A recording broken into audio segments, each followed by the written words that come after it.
hate that song, but that's my workout song. I get real crunk on that. I want to introduce myself real quick to you. My name is Japonica Brown from Japonica Brown Consulting Firm. My whole chat room, my whole business is called I Am Japonica. And I'm not going to be before you long. One, because we're behind the schedule, so yay to that, right? You got to sit here and listen to me talk for 2 hours. But two, because I don't really want to bore you. But I do want to have a conversation with you. And a conversation is me talking. And then you talk. In order for the conversation to happen, you gotta actually talk. So I'm asking you, before we even get started, I'm asking you for your undivided attention. I know that itch for you to check your Snapchat and see what they were doing at home. And when they be like, and do the same thing, you be like, girl, she's so crazy. Oh, when you go on Instagram and you just gotta check to see if somebody liked your picture. You did a selfie before you went to your first class today. I'm asking you for your undivided attention and not to just go into that desire to look at your cell phone, just for a little bit, okay?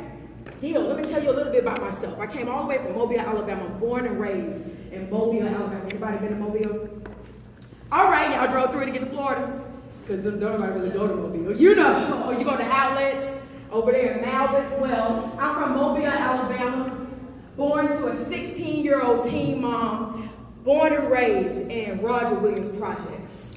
My mama worked at McDonald's and Checkers for over 10 years. I know everything there is to know about something that you might be experiencing because I did it. And this grace of God, I'm standing here right before you now. I don't look like the stuff I went through, right? I look kind of like, how much you made? $100,000. And I'm telling you, that's my jam. That's my jam. You can't sing none of the words, but you just rock to it. I don't look like what I've been through. So my goal today is to not preach to you, not talk to you, not talk down to you, because I know you get tired of it. I actually want to have a conversation with you, and I want to hear what you have to say about some topics. Y'all cool with that? Y'all not? I like what she. Yeah, I'm a participant. I'm a participatory person. So I really want to see you participate. Don't just be looking at me like, bro, she's so lying, bro. I can't wait to get out of here. Right? I can't wait to get out of here. I just want to have an opportunity to have a conversation with you. So this is how we're going to do it. If you look around, I only have maybe 2 chaperones in here. Because I want you to be honest. I don't see nobody's mom or grandma, so I actually want you to be honest because there's a shame, it's a real shame if you came all this way from wherever you're from and you're going to leave the way you came. You want your voices to be heard. You're tired of people ignoring you. You're tired of people just telling you what to do and not really listening to what you feel. Well, this is your opportunity. And I'm willing to listen to you. And maybe I don't have all the answers. I don't know. We can Google it. You know, I'm not saying I'm a Bible scholar, but I am going to be honest with you. That's my promise. I'm going to be straight 100 all the time. So here's the thing I'm going to talk to you a little bit about. So we got a couple of topics that I remember from the list because I don't have the list. But I got a couple of topics that I remember. The first topic is, I'm going to give you top 3. Whoever yells out the top 3, out of the top 3, that's where we're going to go with the conversation, okay? So the first thing I got on the list is self-esteem and self-identity. Okay, the second one is relationships. Oh, Lord, I heard that one already. Relationships. And the third one is Black Lives Matter. Oh, Lord. Okay, so we got self-esteem, identity. We got relationships, and then we got Black Lives Matter. What you want to talk about? Yell it out. What is it? Black Lives Matter. Got it. So the first thing I heard was Black Lives Matter. We'll go to the other ones. Don't trip. We'll go to the other ones. Okay, so here it is. The fact is, Black Lives Matter movement started actually a while ago. Started at the acquittal of George Zimmerman. Anybody know who George Zimmerman killed? Trayvon Martin.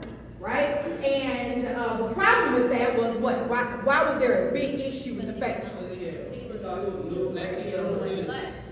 Other than that, what was the real problem? He didn't get no sentence or nothing. No. Anybody know what the real issue with that situation was? He didn't have any weapons. He was unarmed. So there was no threat of danger to impede on this person because he had no weapon, right? What did he have in his hand? Skittles and a tea. Yeah. So you're gonna shoot your hand up, and I want you to talk to me about where do you think the Black Lives Matter movement is going? How do you feel about the whole Black Lives Matter? I want somebody to stand up and have a conversation with me. Who would like to give their opinion on it? Yes, sir. Come on, I can't hear you. And I want you to tell me your name first so I can reach you. My name is Derek. I feel like since you're African American and black, I guess they don't like us for some reason. Who is that? White people. Okay, keep going. And I feel like now, since all these young people die, they want to see our young people fail and not make it in life since we African American. Not achieve things, but that's how they've been looking at since slavery. Like since see, I saw that dude that died that worked in the cafeteria. He told him he had a license to carry a gun. So now I'm looking at everybody should like have a license to carry a gun now since Right. kill it. Like my mom and them just got me a gun. I'm only 16. I got a license to carry it now. Wow. So I feel like everybody should, age 16 should carry one since it's going on. Okay. Okay. So with you carrying your gun, do you feel like, I mean, so how would you use it? If you have a license to carry a gun, your parents brought you there, you got this gun. So in what situation would you feel like you need to use that gun? When you're in danger. Okay. Okay. Anybody else want to say something about the whole Black Lives Matter movement? Yes. But I'm recording. Say it. My name is Keziah. My opinion is I don't feel as though it's fair as to how the white people are treating us. Like when I say us, like we're all one. And like you said, it's been going on since slavery time, and it stopped for a little while, but it started back. And my opinion, I feel as though they're jealous of us because nowadays, as young black people, we're actually smart, but we don't show it, and we have the ability to be better than the white people. And I feel as though they're threatened by us, and they feel as though that we can be better than them, so they don't have another choice but to just take us out. And it's not fair, and we're not doing anything about it, we're just marching. And like the shooting in Texas, the man, like me and my dad was talking about it, he was like, I don't like how they killed the police officers, but I feel as though that's what it's gonna take to make everybody wake up and do something about it. And my dad, him and I, we have this good relationship, and we have this, I don't know how to explain it, but like we're working on starting a Black Lives Matter movement, like in our area, in our community. And I just feel as though like we should just rise up and do what we can to help stop it, because it's not going to stop unless we do something about it. Okay. So I'm going to say a couple things about what you said. Thank you. And a couple things about what you said, and then I'm going to open it up so you can give your opinion, right? And I'm going to open it up so you can maybe respond to what they just said. Okay. So when you say white people, do you mean the entire race of white people? Not the entire. Okay. Because you have some white people that are for it. Yeah. They don't have a problem with it. Right. I found it interesting that you said it stopped for a while, but racial profiling has actually been going on since the beginning of the influx of the Great Migration and the emancipation of slavery, being targeted because you're a minority. Hey, you look familiar. I know you from somewhere. I know all y'all. How y'all doing? Right? I thought it was also interesting that you said all we're doing is marching. And you know, not gonna lie, I think I had the same thought. Because this is the difference between, in my opinion, right? I'm not speaking on behalf of anybody else's authority. This is just Japonica Brown. The difference between now and then when the civil rights movement happened was that we were making economical change. We were affecting people's pockets. You have $1 trillion buying power. $1 trillion. That's more than $1 billion. A whole bunch more than $1 million. That means every single time your parents get paid or you get some money in your pocket, $100,000, you go to the mall. You buying something. You're making somebody a lot of money. $200 for some tennis shoes when they actually cost $15. That's a huge markup. Who's good at math? If I spend $250 on some tennis shoes, but it only cost me $15 to make them, how much money did I make? Where the math people at? 200 how much? 235? He right. I didn't say I was a math person. Well, that's a lot of money though, right? You got $1 trillion money market. So when they did the bus strikes This is what made it happen. People stopped riding the bus. The city lost money because people weren't paying money to ride the bus anymore. So in order for you to truly make an impact nationally and have people in power, like politicians, who's making decisions, is you have to affect the sponsors that's paying them. Okay, I'll give you an example. I'm going to run for office, but I need some money to run for office. It costs money to run for office because those commercials, they cost money. The bus that I'm driving on, going to city to get people to get some vote for me, that costs money. Right? So I need some sponsors. I get you, Mr. Nike. I get you, Mr. Polo, to give me some money because you got a lot of it. Because all these people behind you love to rock their polos. Yeah, who else got a Nike? Then we like the Nike and the Polo to Ralph Lauren. But let's say this group of people get angry because Nike ain't really did anything for their community and Polo. Well, Ralph Lauren has come out in the media and said he doesn't really like people of color wearing his clothes. So let's say we get an attitude and we say, well, you know what, we're not gonna buy that stuff anymore. Then my money dries up. And I'm saying, what's the problem? Well, they look at their data and says, well, African American sales have dropped significantly. I think it's associated with some movement, Black Lives Matter. Then me, being a politician, goes back on TV and says, I care about y'all, and I'm gonna make a promise to fix the problems that's affecting you. You feel better about yourself, and then you go pay them some more because you go buy stuff because you're happy again, and then I'm happy again. You understand what I'm saying? It affects the money. Money is what moves people. Money is what moves people. Another thing is about politicians. When President Obama was running for presidency his second term, he made a good connection with the Latino Hispanic community. A lot of connections with them. Huge connection with the LBGT community. They had a lot of money. They pulled all their money together and they said, we're going to give you a check. We're going to write you a check. But in order for us to write you a check, when you get in office, you can't forget about us. You got to push our issues. You got to make sure that we get legalized marriage. You got to make sure that we, the immigrant situation is calmed down. You got to make sure that we're good. So what you think he did? He took the money and he made the promise. The problem is that we can't pull our money together to tell somebody else, hey, you running for office? Well, all of us gonna give you our money. But when you get in office, you make sure Black Lives Matter is the first thing on your agenda. So we can march, but it doesn't matter if we don't have the people in Congress and in the Senate and in your local governments pushing your issues. Like your judges, you vote for them. Did you know that? The police chief, you vote for him too. Did you know that? But people only go to the polls for the presidential election. People don't go to the polls for that local stuff. We don't care about that. When I was in Jackson, y'all know who Bennett Thompson is? The only reason I know who Bennett Thompson is because that commercial, come on. Bennett Thompson, he's the one. I never knew what they were saying. And I wasn't able to vote anyway because I didn't really live in that, I didn't live in Jackson. But my point is that people really didn't go to the polls to vote for the local elections. So when something happens like, his name is Alton, right? Something happens like that locally, or actually in Mobile, a guy named Mike Moore was just killed unarmed by a police officer. Something happened locally, then what can we do? We didn't vote that person in office, so that person don't really care about what we care about. Person ain't from the area that we're from, right? All right, that's my 2 cents. Anybody got anything to say about those 2 opinions on Black Lives Matter?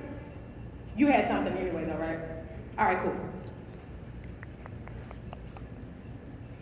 The reason I feel like the police are doing what they're doing to black people is because over the last few years, a lot of black people have been stepping up and graduating colleges. Like, I've seen a young black female, and we've been sharing it on Facebook, that she's the first African American young to become like a judge or something like that. Mm-hmm. And like, I see more and more young black people stepping up to, actually become something. I feel they fear it. Yeah. And they don't want that to change. They want to keep us down. And so in order to do that, they use any type of what they call it tactics. Mm-hmm. Police tactics. They find any type of way to turn that against them. Like, the guy had a gun that they shot. He had a gun. But the thing about it, in Louisiana, they have a gun carrier. But they didn't check that. They just said he had a gun. Now, in the video that I've seen, they had one knee on the leg with his gun. The other police had his gun, and the other police had his own. So even though he had a gun, could he do anything in that situation? Right. Like I said, they just trying to put fear in our hearts. But as black people, I feel like you said, take our money away. I listen to a lot of rap artists, and a few years ago, B.O.B. released a mixtape where he was, in his mixtape, he was telling us the same thing that you were saying.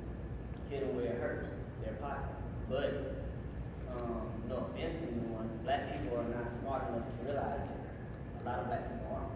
Black people like, well, hey, you know, we're just gonna do this and let's keep giving them our money. And I feel like, hey, you know, if you see they're not gonna help them, or you steal product. I mean, that's all I have to say. Can I tell you why we still pay for their products?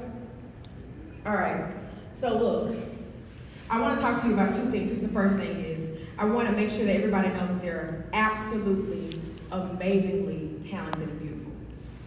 The very sight of your skin is a threat to certain people because it means that you're somewhat superior. You are magnificent in your body structure, in your melanin, in your minds. You are fabulous. You are more than descendants of slaves. You're actually descendants of kings and queens with advanced civilizations. And we had things that were going on in the continent of Africa that Europeans could only dream of. We had the first anesthetic, the first hospital, government, currency, religion, all of those things. But with colonization, which is, come here. This is colonization. This is what happened. This is why we keep buying stuff. You ready? I'm gonna show you. This amazing, awesome guy here is in Africa. He's chilling. He's got his own government. He has his own way of life. He has his own artists. He has his own books. He has his own library. He's so amazingly talented. He got it together. He even has his own money. This guy, we're going to pretend that he's from another country and he's another race, is from Europe. And Europe goes over to almost every country and says, hey, we're better than you. This little stuff you got going, that little religion, our religion is better. Our way of life is better. Our language is better. Our government is better. So we're going to teach you savages about our way of life. Now, sometimes this is met with resistance. Some people be like, no, don't come in my country telling me what I want to do, how I should do it, right? Native Americans weren't going. They was popping off. And then sometimes they go ahead and convert. But what you don't know is the colonizer is directly telling you that they're better and you should be more like them. So then you get a situation where you got global colorism. Colorism is discrimination against complexion. That's where you get women in Africa getting skin cancer from bleaching their skin. I'm gonna say one name, you're gonna know exactly what I'm talking about. Lil' Kim. Lil' Kim don't even look like, we don't even know who Lil' Kim is, and she missing. Her face is on the back of a milk carton. But that's what colorism is. Thank you, wonderful kings. Give you another example. 400 plus years of slavery. And you're telling me that I'm less than, and that I'm nothing, and that I'm less than, and I'm nothing. And if I take him and I starve him, he can't eat for 3 weeks. I starve him. And then I give him a big old plate of food. What is he gonna do? Tell me how, show me how. Yeah, he gonna be like, why? Because he's starving. He's famished. He's trying to make up for lost time. He's been sitting there thinking about food for weeks and weeks and weeks. Well, your African Americans in slavery, they was thinking about being free for years and years and years and sitting there watching the woman of the other race be adored and lifted up and put in a pedestal, and the man of the other race have power, money, and control. So when you emancipate us and we got us a little money under our belt, what you think? $100,000? We went down. Because I live in a country that constantly tells me I'm different. I live in a country that constantly tells me I'm different, so every paycheck I'm going to get me something to make me feel a little good about myself. You feel me? In order for us to stop spending money like that, we got to heal inside. We got to first acknowledge the fact that we don't really feel that good about ourselves. Make peace with it. Right? Right? Great. All right, here's the next topic. You ready? Our all favorite, right? Let's talk about relationships. Relationships. relationships. We're gonna talk about relationships when it comes to what the world says about relationships, and then we're gonna talk about what God says about relationships. Okay? All right. So one time I did this with my students, and I had a whole topic, and it was called "Do You Like Me or Not?" Trying to figure out if the guy likes you. Trying to figure out what's appropriate expectations for a relationship when you're a teenager. Why y'all looking at me like that? Like you just waiting on you can't, you about to bust. Oh my God, I've waited so long. Okay, so here's my question for you. Do you think it's possible to have a safe, secure, and faithful, committed relationship in your teens? I'm gonna say the question again. Do you think it's possible for you to have a safe, secure, and faithful relationship in your teens? I want a young lady to stand up, and I want a young man to stand up. Okay, so where my man at? Okay, so listen. I want you, and I want you. You're gonna give me your opinions. Here it is. You ready? I want you to tell me your name first, and then tell me if you think. And can't just say no or yes. You gotta tell me why you feel the way you feel. And listen, let me give you one more disclaimer. I know it's a conversation and we're talking about some real stuff and it's gonna get real interesting. But I'm going to give you respect. I'll never disrespect you. You're talking, I'm not gonna talk while you're talking. I'm asking for the same thing in return, okay? Fantastic. Let's go. No, because we're too young to know who we actually want. And like, even if you go with somebody, you're gonna be looking at other people. Because you mature, but you're not mature enough to the point where it's like, I go with this person, I'm gonna stick with this person. I mean, it's okay to go with somebody, but people don't talk to other people. Okay, and you mean for men and women? Like everybody gonna talk to everybody? Okay. Okay, so she says no. How many people say yes, it's possible to have it? Okay. Come. All right, tell me your name, and then tell me if you think it's possible to have a faithful, committed relationship in your teens. My name is Chris, but I would say that in reality, I would hate one person. Okay. You mean men and women, or just men? Both. Both. Okay. Cool. All right. Who says yes, it's possible? Oh, y'all all back there believing in love? That's beautiful. That's beautiful. You want to tell me why you think it's possible? Come on. I think it's like possible, but most people say it's not possible because we done got like influence and we see everybody else doing like, he got a girlfriend, he got that too. And I mean, like, I think it's possible if you just keep your mind on one thing and one thing only, and y'all know y'all from each other. So I think it's possible. Okay. Okay, she must got a man. She got a bitch. He ain't cheating. Okay. All right. So let me ask you this question. What's your opinion? I mean, are you guys even interested in having relationships, or y'all just like to kick it? Yeah. So y'all on some Netflix and chill. Because you do know what Netflix and chill is, don't you? The people back there, but I know what Netflix is. If somebody takes you to Netflix and chill, you hang up. Because you ain't gonna watch that movie. Okay. All right. It's a setup. All right. So, by show of hands, how many people actually are interested in having a relationship? I mean, I'm talking like right now. I don't mean when you're 30. I mean like right now. Okay, look at him. Okay, that's okay. He's looking for a relationship, ladies. Okay, he's looking for a relationship too. That's cute. All right, put your hands down. How many people are just interested in just chilling? Wow.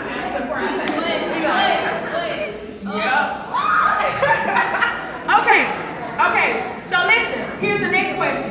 If you just on some chill stuff, alright? If you just on some chill stuff and he kick it with somebody else, can you get mad? No. What? Okay, wait, hold on. I'm coming. Okay. volunteer who hasn't spoken already to tell me why you think you can get mad if y'all want some chill stuff? Who got it? Why you can get mad? Girls or boys? Why you can get mad if you want some chill stuff? Come on, stand up. Okay, stand up. All right, listen up. He's going to tell us, come. He's going to tell us why he feel like if he just on some chill stuff with a female, why he can get mad if she chill with another dude. I think no, because they ain't together. They're not together, so they can't get mad. But do you get mad? Not you personally. Oh. Okay. Anybody feel like they still can get mad if they on some chill stuff and he chill with somebody else? He be somebody else, man crush Monday? Come on. How can you get mad? You can get mad because like it ain't fair that it don't matter if he's just chilling, he's doing something with you, and then go back and live with a whole different female. Like that's not right. You leaving two people alone, and then what if the chilling leads to something else? Then you go back with the other girl and chill, and then leads to something else. Then y'all both leave to something else. Oh, it's a raging boy. Yay! All right.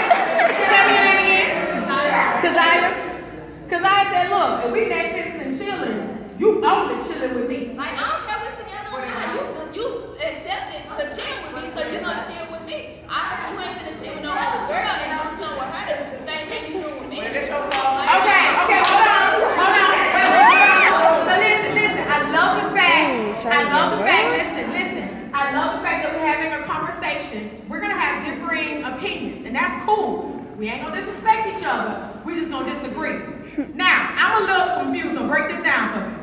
Okay, you down with chilling, but he can only chill with you, but you don't want a committed relationship. I ain't saying. Okay, it's just you. Okay, so everybody else is saying that if you just chilling with each other, that you can chill with multiple people. Well, let me say it all depends on what you're doing while you chill. Great. Okay, so she got another point. This is really good. She's saying it depends on what you're doing when you chilling with each other, right? Right. So let's have a real conversation, shall we? Let go. You ready? There. If you just playing video games, Oh, that's cool. you got the Pokemon app on your phone. You know, maybe y'all just talk on the phone or text, video chat. She's saying it in text and in video chat. Okay, that's true. Stop going ahead of me. Back on up. Okay, we having PG-13 combos in the text messages and the video chat. Then it's cool for him to have more PG-13 conversations. But if something else is happening in that chill time, then it's official. He can't do chilling in that way with nobody else. Okay, so guys, are you disagreeing with this? Yes, he says yes, it's down. Okay, so this is what I want to talk to you about, what God says about relationships. Because look, the fact is the world is telling us, and I say us, I mean me too, telling us that relationships aren't that important, but sex is. That's more than friendship. It is. And I'm going to finish telling you about it. Give me a second. True. Listen up. The fact is, listen. The fact is that the media is working really hard to convince you of certain ideas. It's all in the music, it's in the television shows. You literally can't watch ABC without seeing something that I would think is inappropriate. But what God says about relationships is so important because it really does protect you from what she said. Like everybody's into something and you doing something with something and it just everybody got something. It really protects you from situations. I once thought about it. I was like, well, why does God tell us that we can't have sex before marriage? I really thought about that. I was like, really, in Israel, when they had the little sandals on and the feet was dirty and stuff like that, I was like, no. Thou shalt not. Why? What's the big deal? And then God spoke to my heart and he was telling me, he says it's a way of protecting you. It's because he created it. So it's not a bad thing. But it is a thing that should be handled within certain boundaries. And it's a way of protecting you. It's just like, it's like driving a vehicle when you haven't actually learned how to drive. The probability of you having an accident is greater. Before you even get a driver's license or a permit, and you've not had anyone to teach you how to drive, you just jump in a car and you get to drive it. Well, you don't really know the rules and regulations and how to actually do it properly or safely. So you just get in there reckless, and then you hit somebody's car, or you hit a parked car or a pole. I think I've hit 2 parked cars in my life, don't laugh, but it happened. So what's that analogy about? That's the analogy of driving a car is like sex. That he's given us certain parameters in which to use it. And everybody else, whether it's in a Trey song or Chris Brown or talking about groceries or whatever, okay? I'm being 100 and real with you. Somebody is always telling us. It's on television shows, it's in commercials. I've never known why are 2 people making out to sell potato chips. Now that don't make me want to buy Lay's no more than Can you tell me they crispy? I mean, I like crispy chips. What them kissing got to do with my chips? But people are using sex to sell items. It's becoming to the point where you get desensitized to it and you feel like, well, it's nothing. A DM message goes to an intimate relationship. That's crazy. You don't know that person. You get a DM and an Instagram. I don't mean you, because I don't know you, but I mean some people that I know. They be like, girl, he's so cute, though. He like me, girl. Girl, he been liking all my pictures. You be screenshotting, talking about thanks for the love, boo. And now y'all talk to each other, now you go together, and you don't even know him. What you know? So, relationships. God doesn't really, the Word of God doesn't really describe explicitly about boyfriend and girlfriend, because the fact is, back in the day, in the times during the Bible when it was written, you didn't have a boyfriend and girlfriend. If a man saw you and you were of age, he had the dowry to afford you. He would go to your parents, ask for permission, y'all get married. That's how it was. Jacob worked 14 years for Rachel. Y'all know that story? Oh. So Jacob, Leah, and Rachel, right? And he wanted Rachel. Rachel was fine. He was like, oh, bro, oh, she looks good. She got that body was looking right. I'm paraphrasing. The Bible doesn't say that, but I'm just saying. If it was written in like a hood term, if I got a hood translation, like a HLT, hood translation, hood living translation. Hey, y'all. He would say, man, that girl's so fine. And the first thing he does is he goes to her father and asks for permission. So this is how I want to describe to you how a relationship, how a relationship should go as far as in the Christian sector. All right, so you're getting to know each other and you're building friends. And it seems like a lot of y'all ain't really interested in a relationship. Y'all just interested in chilling. Yeah, those 2 are just interested in chilling. So I think it's important that you be open and honest. Don't be scared. Be open and honest. Let the person know who you dating. This is what I'm looking for. This is what I'm not looking for. I'm looking to be your friend. I'm looking to be your boo. You know, when you text me, we go together, right? You let him know straight up, so he be like, okay, I'm sorry. Let's back up slowly. She crazy. But be honest so your feelings aren't hurt, because you're 15, you're 16, you're 17. Ain't nobody going to cage to try to buy you an engagement ring. Can I just be honest with you? He like you, but he like her too. You cute, but she cute too. I mean, you nice looking, but he nice looking too.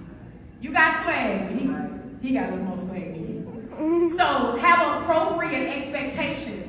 And I feel like everything that I do, the Word of God says, in all your ways acknowledge Him, and He will direct your paths. I ask God all kinds of things. I be like, Lord, should I wear this? If I feel like I should, I be like, all right, I got a good feeling about it. If I feel like I should, I be like, no, I don't think I'm gonna wear that. So I do that with relationships. Somebody try to talk to me. First of all, I'm gonna look at them. I'm trying to look for the Holy Ghost. Is it? I can tell you got that Holy Spirit. They're like, nah, he ain't got it. Walk away. But if he texts me or somebody's interested, I ask, I'll be like, God, should I text him? Because I'm at a point that I don't feel like wasting time. You should be at that point too. If you want to just have fun and have friends, just have fun and have friends. But if you want a relationship, let them know up front. This is what I'm looking for, and if they're not feeling it, then hey. It's 7 billion people on the planet. 7 billion. That's a lot of people. Right? So we're talking about relationships. All right? Next 3 topics. You ready? Yeah. Top topics. Here it is. Self-esteem, identity, sexuality. What's the other one, Amiral's? Give me another one. And parental relationships. This is relationships between you and your parents. Your frustrations. Okay? So we got self-esteem and identity, sexuality, parental relationships. What you want to talk about? Yell it out. All right. Let's go. My back goes out to zero. All right. I'm going to pose a question, and you stand up and you give me your opinion. Again, for the new people that's in the room, this is a safe space. I require a safe space. We're not wrong. But we're all going to be a 100 in this room. We're going to be open and honest.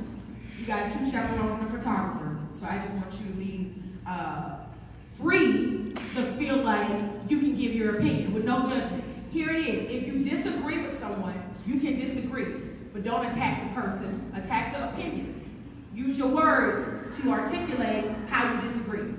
Don't be like, man, shut up, you so stupid. That why your shoes look, bro. Oh, stupid stuff. Oh, got a lot of hair. You know, you can't be like that. Because you're mad because they said something you didn't like. You got to be like, oh, stupid opinion yourself. I disagree totally with that. This is why. I want you to tell me why you disagree and what you disagree with. So we all in agreement with that? Yes?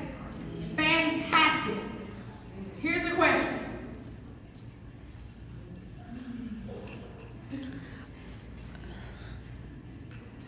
Should transgender individuals be allowed in the restroom that they associate with? Yes. Yes. Raise your hand. Yes. I'm looking for some new people to talk. I'm looking for some new hands. Oh, all right, go ahead. Okay. So what should it say on the bathroom? What the picture look like? What the picture look like? It's like pantsuit and skirt. Y'all so. How do you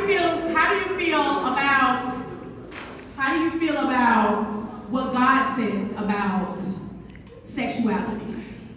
How do you feel about what God says about sexuality?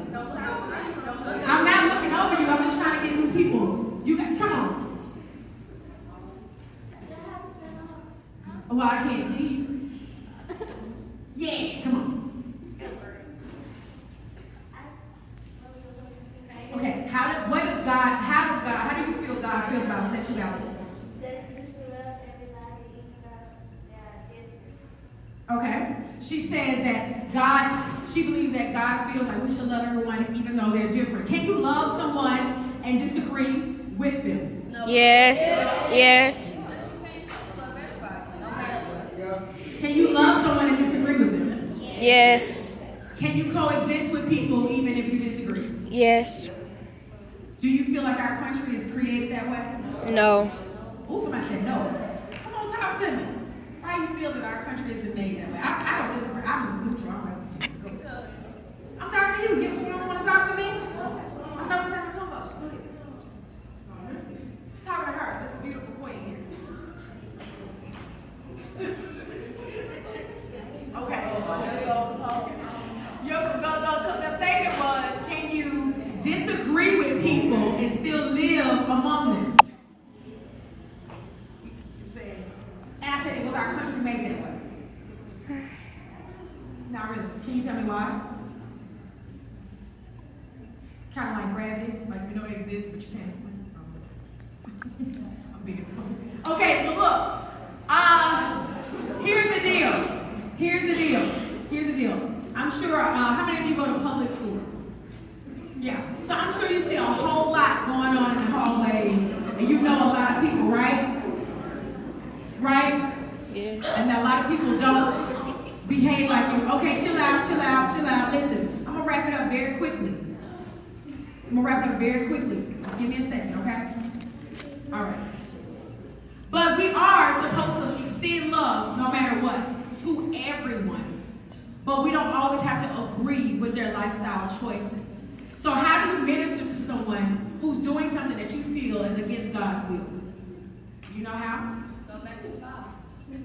And do what? Show them where it's not right. Like, get the verse where it's not right. Tell them about it. Okay, she says go in the Bible and look in the scripture.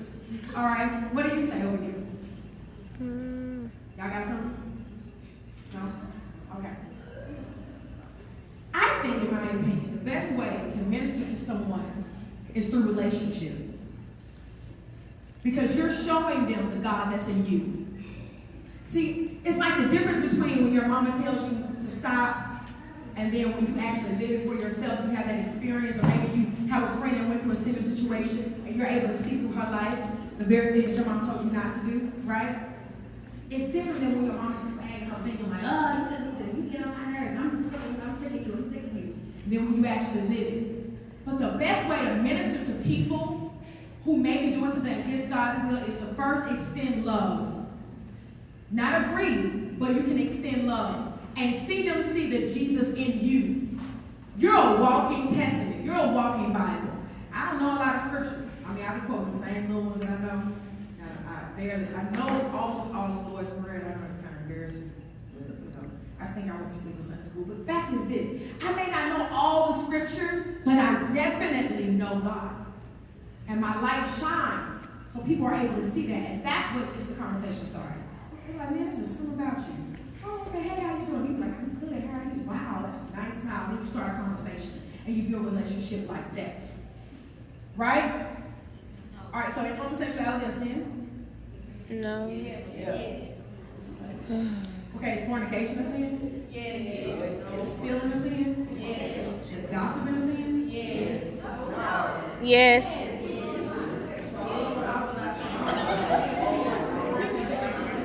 Wow. Okay, so how do you determine what's a sin? Because we got some different opinions about what's a sin. Well, how do you know what's a sin or not? Anybody? So the Ten Commandments tells you what are sins. Is that the only place? No, that's wrong. Yeah. God hates discord. Discord is when you say something about her, and you tell her, and now she don't like her. About her. You know, she might have did that. I don't know.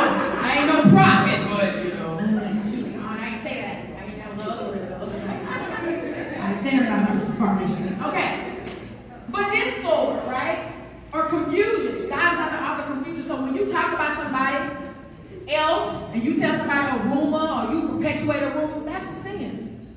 There are no small sins and there are no big sins. There's just sin. What does sin do in comparison to God? What does it do? It separates you from Him. You ever been around somebody and they was just stinking? You just be like, God, they're like in my face. Ooh, it went in my mouth. Ooh, God. Make that muscle like right? She needs to like, ooh, Jesus scrub, real. That's what your sin does. You be like, and God, I just come to you. You be like, boom. Stank. Oh, she musty. Bucket. So your sin separation. Y'all must have been around some stinking people. Y'all like a little too hard. Like, oh, she talking bad. I don't know about it. But that's what it does. It separates you from Him. So it's your job to make sure that you're curtailing that at all times. Being aware of it. Being aware of it, right? Okay, I'm not going to hold you up any longer because I can tell that you're getting fidgety and a little bored. So I'm going to wrap it up. Even though some people came in here and was like, I don't care what she talking about. Baby, I was over. I'm just here because they made me home. I used to be sitting in the same seats that you are. Absolutely in the same seats. I've been there and done it. I went to Toulouse College, left Toulouse College and went all the way to Boston, Massachusetts. Born and raised in the projects. I know what it feels like to drink. I know what it feels like to smoke. I know what it feels like to be molested. Know what it feels like to be raped. I'm putting it all out there because some of you putting on those fronts like you ain't got no real things and you hide behind your facade. The main ones hiding behind their facade is hurting. I'm going to be honest with you. Because you might around your friends and you won't say anything, but when you're by yourself, you're going to think about it. I know what it feels like to be bullied for being dark.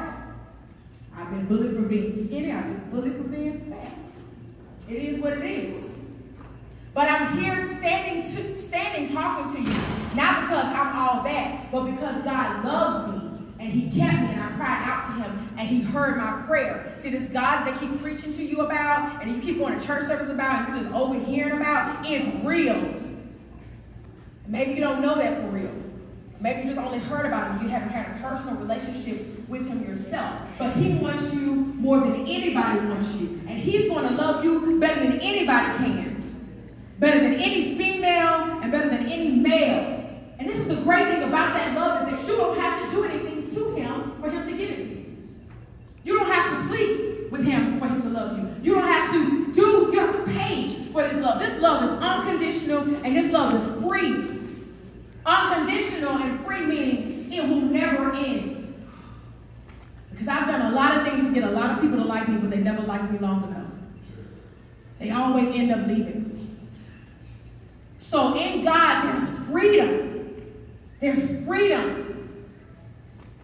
Because you can, for the first time in your life, probably feel like you can truly be yourself with no judgment. That's why serving God is the best way. I hope I said something that encouraged you, and I hope that you felt like you had an opportunity to say what you wanted to say about certain topics. For the people who had an opinion and stood up and talked, I want you to stand up real quick. You can stand up. You too. You stand up with the bow. You stand up with the hat. You stand up, sir. I have something for you. I appreciate you having this conversation with me. And I want you to take it. If you take it, you can keep it. If you keep it, give it away. It's fine, it's fine. But it's my gift to you because I appreciate it. I'm so excited that you guys allowed me to be in this room with you. If you have any questions for me personally, I'd love to answer any of those. Does anybody have any? Just make sure you see me at the table when we get ready to leave, okay? Make sure you see me at the table. You have a seat. Does anybody have any questions for me about what I do? Really quickly, I have a social media. I'm on Periscope every single morning. I do motivational speaking. That's my business. I am Japonica. Motivational speaking. I got a YouTube channel, Facebook fan page, Instagram, and Twitter. I am Japonica is what I do. I talk to young people. I talk to women. I talk to single people all the time about having the best possible lives that they can have. The lives that God has called them to have. Because some of y'all, you're just existing. You're actually not really living. And I've been in a place where I was just existing, totally depressed, tried to kill myself 2 times. And it's the grace of God that it did not work, and it did not happen. Because had it happened, I wouldn't be able to stand here and talk to you today. So I know what it feels like to fight my mama. I've been put out, ran away, juvenile detention. Anything you could possibly have done, I probably did it. And the only reason I made it through is because God loves me. And he's that much in love with you too. He loves you so much that he's beckoning for you. He wants you. You're not a lost generation. You are here. And you need to be heard. So, anybody have any questions for me? One more time? No? Fantastic. Do me a favor. When you get a chance, go on your social media pages. Don't forget to follow me. I am Japonica. Thank you so much for having me here at your amazing conference. And hey, if you have anything you want to talk to me about, I'm at the back table. Thank you so much. And for those participants, meet me in the back. Thank you.